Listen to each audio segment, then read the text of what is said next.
Hola, muy buenos días, bienvenidos a Justicia en Yucatán Radio y como cada viernes les saluda Mauricio Molina Rosado. Quiero recordarles que este programa forma parte del esquema de divulgación que el Poder Judicial del Estado implementa para involucrar de mayor manera a la sociedad en el quehacer judicial. Por ello, quiero destacar que, como hemos platicado, la gran mayoría de los asuntos que se resuelven en el Poder Judicial tienen que ver con el derecho de familia. Y por esta razón, en este programa, hemos traído para usted a los juzgadores en la materia para que sean precisamente ellos quienes nos orienten sobre la forma en que se resuelven estas controversias.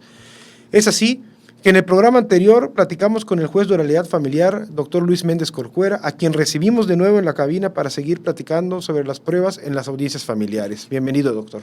Gracias, buenas tardes. Mauricio, gracias por la invitación y un saludo a todo tu auditorio. Muchas gracias. Recapitulando un poco, en el anterior programa nos platicaste acerca de la implementación de la oralidad en el sistema familiar y las etapas, nos desmenuzaste muy bien las etapas dentro del procedimiento. Y en el tema central de nuestro programa de hoy, las pruebas y su desahogo. De forma muy breve, ¿nos podrías recordar a qué se le llama desahogo de la prueba? Bien, gracias. Como platicamos la vez pasada, pues en las pruebas que las partes ofrecen, ya sea en su demanda o contestación, por sí solas, no es que el juez ya sepa lo que pasó. Por ejemplo, un testigo. Ofrezco yo en mi demanda a 3 testigos, pero tienen que ir ante el juez a explicar lo que ellos saben. Claro. Entonces el juez les fija una audiencia en la cual el juez va a escuchar a esos testigos. O la pericial, platicamos la audiencia, por ejemplo, voy a poner otro ejemplo, otra pericial diferente, ¿no? Una de un avalúo para determinar el valor de la casa que se va a liquidar la sociedad legal. Pues implica que el perito acuda a la casa, mida, prepare los planos y presente físicamente su avalúo de la casa y luego comparezca al juez a explicarle por qué él determinó que esa casa vale tanto. Toda esta serie de pasos que implica para que esa prueba pueda el juez recibirla y saber o tener conocimiento de esos hechos es lo que se conoce como el desahogo. Desahogo de la prueba. Entrando en materia, ¿qué medios de prueba contempla el Código de Procedimientos Familiares del Estado? Bien, nuestro Código de Procedimientos Familiares contempla varios tipos de pruebas. Contempla la prueba de confesión, que ahorita platicaremos, la prueba de declaración de parte, la testimonial, la pericial, la inspección judicial, contempla también las presunciones legales y humanas y también tiene su cláusula abierta de que cualquier prueba de los medios tecnológicos que nos presenten, por ejemplo, una videograbación, una grabación, entre otros. Es decir, deja una apertura total para recibir cualquier mecanismo que nos sirva para saber los hechos. Bueno, yo he escuchado incluso hasta de capturas de WhatsApp y ese tipo de sí, cosas. Todo ¿no? presente. Sí. En tu libro, Manual para el desahogo de pruebas en el sistema familiar, explicas cómo desahogar una prueba de confesión. Pero para que la audiencia nos entienda, ¿nos podrías decir qué es la confesión y cuál es su naturaleza? Bien. En esta prueba, lo que se pide es a la parte contraria, es decir, yo promuevo un divorcio, demando a mi esposa, ¿no? Entonces, ella es mi parte contraria. Entonces, yo pido la prueba de confesión en la cual, en la audiencia ante el juez, yo voy a desahogar esa prueba a través de lo que se conocen como posiciones. Las posiciones son preguntas, pero tienen la característica que estas preguntas son formuladas para que la persona que va a comparecer acepte o niegue el hecho que es propio de ella. Ejemplo, si yo te pregunto, Mauricio, ¿usted trabaja en el Poder Judicial? Pues sí. Esa es una posición. Tú me vas a decir sí o no. ¿Usted gana más de 100,000 pesos? Que no, ¿no? Esa es otra posición. ¿Usted es casado? No. Y así podemos hacer una serie de preguntas. Obviamente estas preguntas, el abogado lo que tiene que ver que sean encaminadas a los hechos que están en pleito. Normalmente, por eso yo te hacía la clásica, la de la pensión alimenticia. ¿Por qué? Porque para que el juez fije una pensión, pues tengo que saber cuánto ganas. Va a ser con base a lo que tú ganas. Obviamente, haciendo como un paréntesis, aquí... Y todos responden inquietamente a esa pregunta. Pues sí, obviamente, porque recuerda que ahora los juicios orales son videograbados y el mentir al juez es un delito de falsedad. Inclusive ya cada vez son más comunes que tenemos ya procedimientos penales contra alguna de las partes o inclusive los testigos. Por eso obviamente a veces se ponen nerviosos. Y aquí, pues aquí lo que hay que buscar, bueno, preguntarle sobre estos hechos que están en pleito. Como se comentaba, también acá tiene que tener esa pericia el abogado para saber qué preguntar y no. Porque, por ejemplo, si nos están peleando acá pensión alimenticia, pues ¿para qué te voy a estar preguntando de que si tienes 5 novias, que le sacas la lengua a la señora, etcétera? Si solo es la pensión. Así es. 2, también hay que saber pues, de que va a haber pruebas que son mejores que otras. En este caso, por ejemplo, si tú trabajas en el Poder Judicial, pues ¿cuál es la mejor prueba para ello? El informe de sueldo de tu patrón. Recibo de Acá nómina. es documental pública, así se le conoce ese tipo de pruebas. ¿Por qué? Porque es una dependencia de gobierno que me va a decir cuánto ganas y cuánto te quitan fiscalmente, impuestos, etcétera. Entonces, pues ya ni tiene hasta caso que yo me desgaste así a jugar a latinar al precio, cuánto, por ejemplo, como te decía yo, 100,000, ¿por qué? Porque si no son 100,000, pues vas viendo para ir subiendo, bajando. Pero si tengo un informe de sueldo, ¿para qué me voy a desgastar contigo con el informe de sueldo? Mejor, es la mejor prueba para ello. ¿Y cuál es la diferencia con la declaración de parte? Sí. Platicamos que la confesión tiene la característica que es a través de posiciones que aceptas o niegues el hecho. ¿Cuál es el problema? Como te preguntaba hace un ratito, ¿ganas más o menos de tal cantidad? ¿Sí o no? La declaración de parte tiene la ventaja, uno, que puede hacerte preguntas abiertas. ¿De qué color es tu camisa? Me va a decir. Negro. Muy bien. En cambio, en una confesión, yo solo te puedo preguntar, ¿es negra tu camisa? Me vas a decir sí o no. ¿Sí o no? En cambio, ya me permite una mayor amplitud. ¿Cuántos coches tienes? Me vas a decir X cantidad. ¿A qué te dedicas? Son preguntas que te hago en declaración de parte, en confesión no. En confesión, no, si yo no sé a qué trabajas, me las vas a dejar difícil a mí como abogado, porque si no sé a qué te dedicas, ¿cómo te voy a hacer una pregunta en que vas a decir sí o no?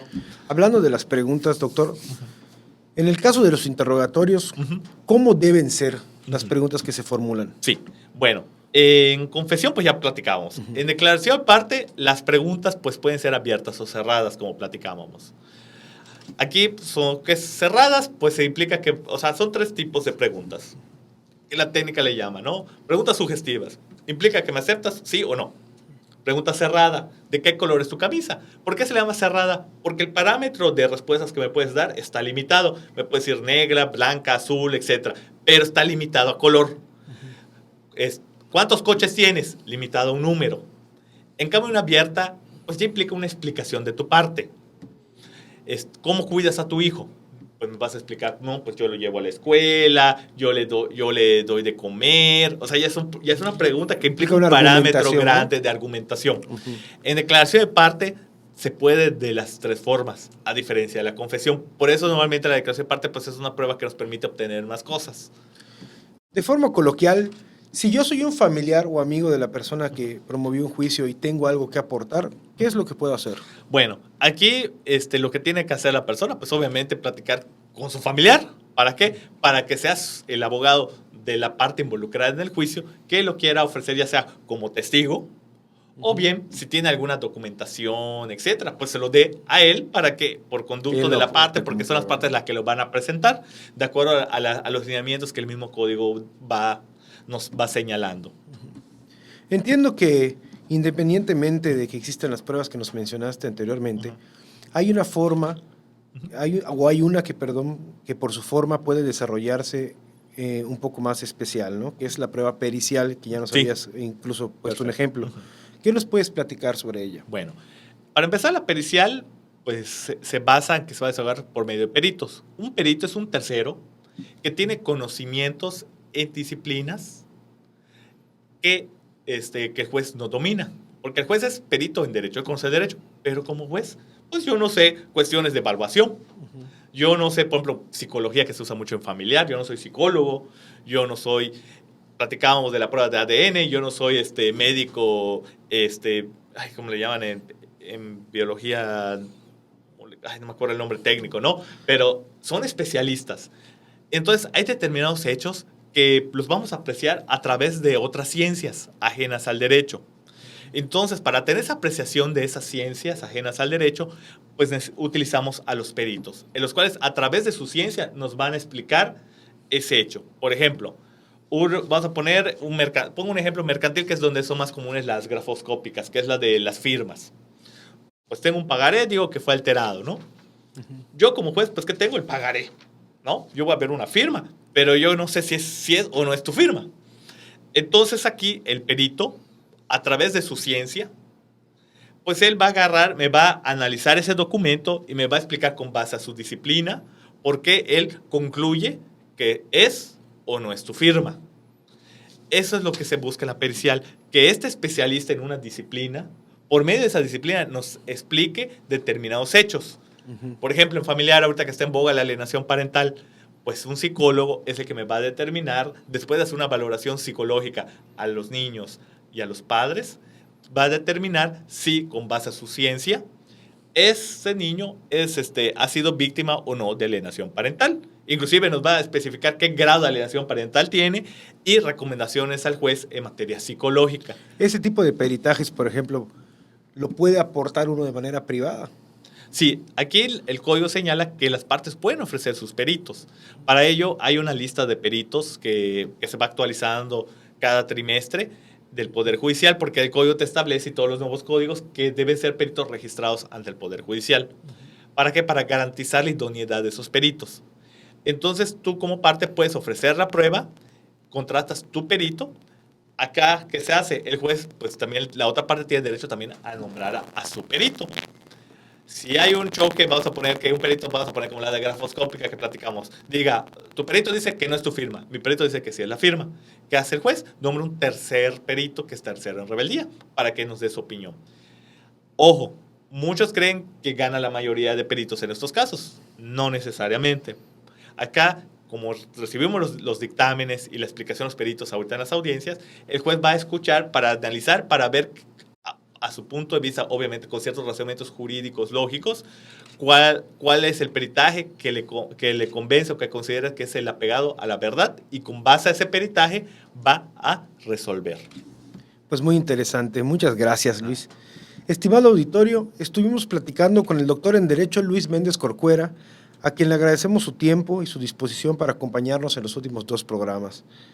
Además, queremos decirles que a través de nuestro portal electrónico www.poderjudicial.yucatán.gov.mx/publicaciones nos pueden escribir y nosotros les enlazamos o vemos la forma en la que ustedes también, a los interesados en el programa, puedan adquirir su libro, además muy completo, Manual para el desahogo de pruebas en el juicio oral familiar.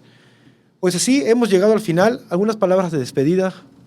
Pues no más, primero pues una recomendación, como hace rato les comentaba, a las partes de que si están involucrados en un problema familiar, sí pedirles que reflexionen más. ¿Por qué? Porque en un juicio familiar nadie gana. Aquí esos conflictos siempre hay daños colaterales.